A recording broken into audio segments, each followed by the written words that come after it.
오늘은 탱자를 이용해서 담금주하고요. 탱자청을 만들어 볼 거예요. 그런데 탱자를 가지고 왜 담금주를 만드냐면 이제 탱자를 깨끗이 씻어 가지고 거기다 이제 과실주, 담금주 전용이 있어요. 그거를 부어서 6개월 동안 숙성을 시키면 그 이제 그 물이 뭐 아토피나 피부염 뭐 그런 데 되게 좋대요. 그래서 탱자 스킨을 만들어 보려고 해요. 물론 또 술로 과실주로 마시기도 할 거고요. 그런데 이 탱자가 지금 보면 시커매요. 까맣죠. 이 탱자는 꼭 썩은 것처럼 까만 색깔이 나는데요. 이거는 더러운 게 아니라 탱자는 자기 보호 물질이라는 거를 이렇게 내뿜는데요. 그러니까 파이토케미컬이라고 해서 식물들이 뭐 자외선, 뭐 곤충들, 해충 있죠. 그런 것들로부터 이제 자기 자신을 보호하기 위해서 내뿜는 물질을 파이토케미컬이라고 하는데, 뭐 파이토케미컬에는 뭐 폴리페놀, 안토시안, 유기산, 뭐 사포닌 많이들 들어보셨죠? 그런 이제 물질들을 얘기를 해요. 그런데 이 탱자가 내뿜는 이제 자기 보호 물질은 헤스페라딘이라는 그런 물질이에요. 그래서 헤스페라딘이라는 물질을 이렇게 내뿜게 되면 이렇게 좀 시커멓게 되는데, 그러니까 사람들이 이 헤스페라딘이라는 이 물질을 이제 오염 물질, 그러니까 더러운 걸로 인식을 하고 이걸 닦는데 그렇게 이제 힘들게 닦아낸대요. 그래서 이제 뽀얀 우리가 알고 있는 감귤의 색깔과 비슷한 색깔이 나도록 열심히 닦아서 버린다고 이제 생산자분께서 그렇게 안타까워 하시더라고요. 왜 팔 빠지게 닦냐고. 그래서 적당히 닦아서 좋은 물질을 먹으라고 하시더라고요.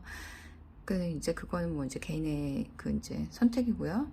저는 이제 이 탱자를 깨끗이 닦아서 이제 오늘은 청하고 당근주 만드는 거를 보여드릴게요. 지금 이 한 상자의 양이 5kg예요. 이제 탱자를 물에다 넣고 깨끗하게 씻어 볼 건데요. 이제 저는 베이킹소다 조금 풀었어요. 그런데 이제 뭐 어떤 사람들은 그러시더라고요. 그 탱자 뭐 벌레가 있지 않겠느냐, 아니면 이거 너무 더러워서 깨끗하게 씻어야 되지 않겠느냐. 근데 아까 전에도 말씀드렸듯이 이 검정색 나는 게 헤스페라딘이라는 자기보호 물질이에요. 그러니까 더러운 뭐 먼지나 그런 것도 좀 묻어 있겠죠. 야생에서 자랐으니까. 그런데 막 이렇게 정말 뭐 솔로 빡빡 문질러서 그렇게 닦을 필요는 없다는 거예요. 제가 항상 얘기를 하는데, 이제 뭐 채소 과일 씻을 때 전용 극세사 행주 하나 전용으로 만들어서 이렇게 씻으면 돼요. 그래서 이렇게 살살 닦아주세요. 우리가 생각하는 그 감귤의 노란색 있죠? 그 노란색을 만들려고 애쓰지 않아도 돼요. 이 정도만, 그냥 이 정도만 호시호시하게. 자, 보셨죠? 자, 많이 깨끗해졌어요. 그러면 얘는 자, 된 걸로. 그리고 이거 5kg를 언제 그 솔로 다 해서 닦아. 응? 그런데 나는 더러운 거 싫어. 얘 너무 바디가 너무 거시기 하잖아. 그러면 그런 사람들은 그냥 솔로 깨끗이 닦으면 되고요. 그건 개인의 선택이에요. 자, 탱자의 닦기가 끝났습니다. 극세사 행주로 온몸을 훑듯이 싹싹 닦아서 제가 힘을 줄 수 있는 만큼만 줬어요. 그래서 커다란 더러움만 이제 벗긴다는 그런 느낌으로 해가지고 조금 얼룩덜룩한 검정색 물질이 남았어요. 그 탱자의 자기 보호 물질 헤스페라딘이 좀 남았는데, 뭐 제가 닦을 수 있는 한에 그 최대한은 다 닦았으니까 그냥 먹어보는 걸로.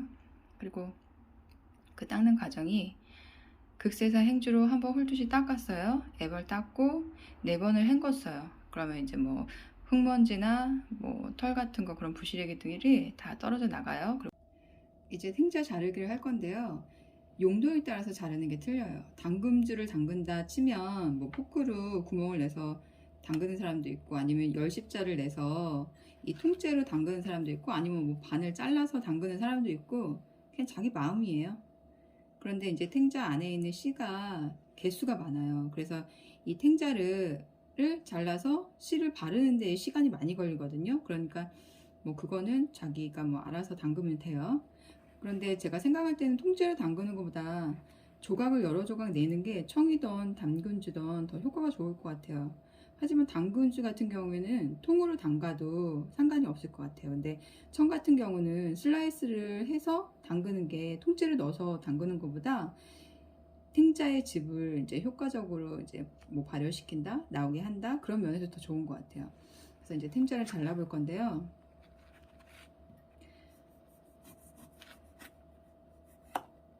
한 조각. 아니 이거 내가 장갑을 샀어야 되는데, 그 밀착되는 그 요리 장갑 있죠, 비닐 장갑 말고 안 파는 거예요. 그건 살 수가 있어야지. 내가 뭘 가면 없어. 그래서 자, 일단 요거 이제 씨를 빼요. 근데 자, 이렇게 살살 레몬즙 짜듯이 하면 나와요. 자, 이제 어떤 분은 뭐 호크로도 빼고 하시던데 그냥 알아서 잘 빼세요. 뭐 젓가락 빼던 칼로 빼던 이렇게 오므려서 빼던 빼보세요. 와, 이 무슨 이런 조그만 몸에 무슨 씨가, 아이고야, 몇 개냐 얘. 어우, 어우, 뭐야, 20개가량이 나오네요. 어이구. 왜 탱자가 대중적이지 않은 이유를 알겠네. 근데 탱자가 엄청 좋대요, 몸에.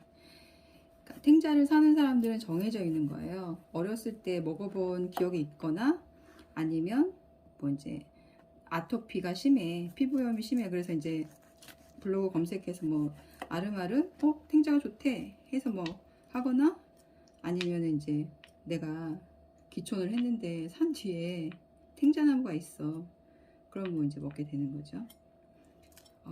엄청납니다. 근데 이거 다 5kg인데 이거 언제 다 하지? 어쨌든 이렇게 씨를 다 빼주세요. 슬라이스한 탱자를 깔고 꿀을 넣고 이제 이 과정을 몇 번을 반복해서 쌓았어요. 그런데 위에 제가 이제 멸십자는 탱자를 위에다 깔았는데, 꿀이 약간 액체 타입이다 보니까 얘가 떠요. 그렇다고 여기 이제 입구까지 꿀을 꽉 누우면, 꽉 차게 넣으면 나중에 탱자에서 수분이 나와서 어느 정도의 공간을 남겨둬야 되거든요. 그래서 이제 어쩔 수 없이 이제 설탕으로 여기 입구를 봉해주는데, 사람들이 청을 담글 때 꿀을 사용하지 않는 이유는 이제 가격에 뭐 꿀을 반드시 써라, 설탕을 반드시 써라, 이런 법칙은 없어요. 그런데 가격에서 차이가 나기 때문에 이 많은 양을 꿀로 담그려면 비싸요. 그렇기 때문에 이제 설탕으로 많이들 하시는데, 비싼 꿀을 놓고서 위에다가 설탕을 넣으면 무슨 소용이야 하시겠지만, 이거 어쩔 수가 없어요. 여기 위에가 뜨기 때문에 이 꿀을 밀봉한다 그런 느낌으로 설탕을 뿌려줘요. 이렇게 해봐서 맛있으면 먹는 거고, 아니면 뭐 바보짓 한 거고, 뭐 그런 거고 그랬죠. 자, 이 자일로스 설탕이 단맛은 그대로인데, 예? 그 몸에 흡수되는 이제 당분이 이제 흡수되는 거를 이제 적게 해주는 설탕이에요. 설탕을 좀 고급 설탕을 넣어요. 근데 꿀벌 아빠가 왜 설탕으로 담가, 이제 꿀로 담그지 했는데, 아니 뭐 이 뜨는 걸 뭐 어떡하라고. 그냥 내가 기술이 없어서 여기다가 이렇게 설탕을 좀 뿌린다, 이건 어쩔 수 없는 거야. 내가 이 설탕으로 염장식품도 그렇고, 이제 이렇게 설탕으로 절임을 할 때도 그렇고, 위에 이렇게 설탕을 깔아주는 이유는 곰팡이가 슬지 않게 하기 위해서거든요. 이제 보통 밀봉의 개념 그런 거예요. 자, 깔아줍니다. 이렇게 해서 탱자를 가지고 청을 담그는 게 끝났는데요. 그냥 시간만 많으면 얼마든지 하겠어요. 그런데 시간이 없어서 못 하겠네요. 자, 탱자가 한 3.5kg에서 4kg 정도 들어간 것 같아요. 지금 이 병이 7.5L 병을 산 거거든요, 유리병을. 근데 너무 큰 걸 샀나 봐요. 재료가 그냥 엄청이 들어갑니다. 꿀이 2.4kg 하나, 1.2kg 하나, 그러면 몇이야? 3.6kg에다가 조금 더 넣었으니까 한 4kg? 좀 안 되게 들어간 것 같아요. 거기에다 이제 자일로 설탕 조금 위에 이제 밀봉하는 개념으로 위에 이제 입구 막아줬고요. 그렇게 해서 완성이 됐는데요. 완전히 설탕에 버무려서 설탕만 넣고 하는 청은 6개월 후에 먹어야 된대요. 그 당이 뭐 분해돼야 되는 뭐 그런 개념. 그런데 꿀을 넣고 만드는 청은 뭐 한 달 후에도 음용이 가능하다고 해요. 이제 뭐 한 달 후에 상태를 봐가면서 먹으면 되겠죠. 그런데 급할 게 없으니까 천천히 두고 얘가 어떻게 숙성이 되나 봐야 되겠어요. 자, 이제 당금주를 만들면 6개월 뒤에 이 탱자 이제 건더기만 이렇게 빼내고 이제 그 소주의 그 국물만 이렇게 빼가지고 이제 스킨으로 쓴대요. 이제 스킨으로 이제 뭐 이제 만들 때 식물성 글리세린 같은 거 이렇게 첨가해가지고 스킨을 만들어서 이렇게 피부에 바르면 그게 이제 뭐 아토피염이나 피부 뭐 건조 가려운 때 뭐 그럴 때 많은 도움이 된다고 해요. 그래서 6개월 뒤에 물론 과실주로도 먹을 수 있지만 그 이제 스킨을 만들어서 스킨을 만들어서 한번 사용해 보려고 해요. 자, 이제 과실주용 소주를 1.8리터 2병을 부었어요. 이게 7.5리터 유리병인데 탱자 넣고 이제 과실주 1.8리터 2개 넣었으니까 3.6리터가 들어간 거죠. 넣고 이제 밀봉을 합니다. 이제 6개월 뒤에 저 이제 탱자를 걸러내고 국물만 따라서 이제 스킨으로 사용하면 됩니다. 그런데 이제 거기다가 식물성 글리세린 조금 넣고 해서 바르면 좋고요. 저 탱자의 그 당금주를 스킨으로 만들어서 쓰게 되면 뭐 아토피 피부염이나 우리가 이제 환절기때 많이 가렵고 막 건조하잖아요. 그럴 때 되게 좋대요.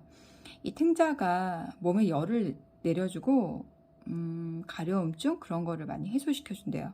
그런데 얘가 좀 몸을 차갑게 만드는 성질이 있어서 임산부나 수족 냉증이 있는 사람들 그런 사람들은 먹으면 안 돼요. 그러니까 장기 어쩌다가 한 번은 먹어도 되겠죠. 어떻게 되는 건 아니에요. 그런데 이것을 장기 복용할 때 그때가 문제가 되는 거예요. 그래서 음식을 이렇게 하나하나 그러니까 식재료를 하나하나 살펴보게 되면은 우리나라 음식 중에서 나쁜 건 없어요. 그런데 이게 나와 맞느냐 안 맞느냐 그 차이인 것 같아요.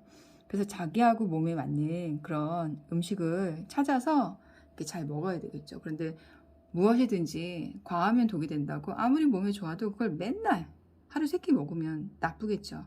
그죠? 그렇게 생각하면 돼요. 이제 6개월 뒤에 얘가 어떻게 숙성이 되는지 나중에 6개월 뒤에 제가 이제 시간 나면 한번 보여드리고 아니면 말고요. 지금 아들이 이 영상 찍어주고 갔는데 제가 이제 좀 치사하고 들어와서 제가 이제 거치대 하나 샀어요. 근데 거치대가 주말이니까 안 오겠지.